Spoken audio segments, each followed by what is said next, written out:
A long time ago there was a fox who wasn't really very kind.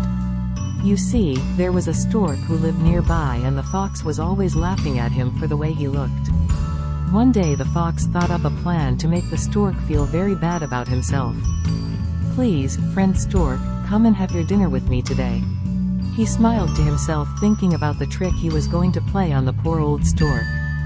The stork was a bit surprised but very happy to accept the invitation, and he arrived at the fox's house right on time and ready to eat, as he was really hungry. The fox bustled about and he served up some soup. But the soup was in a very shallow dish. He tried as hard as he could, but all the stork could do was dip the tip of his long bill into it. He couldn't get even the littlest drop of the soup. Of course, the fox lapped up his soup very easily and kept saying how delicious it was, which made the stork a bit upset.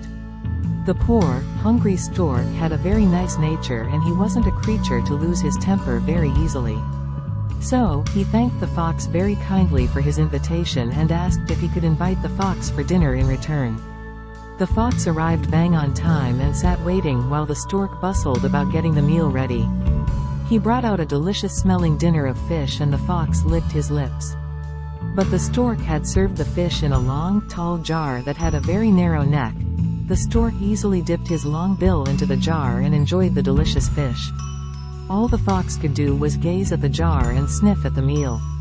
He really lost his temper at this, but the stork stood up and told him the moral of this story, which is, tricking people is unkind, and you should always treat other people the way you'd like them to treat you. The end.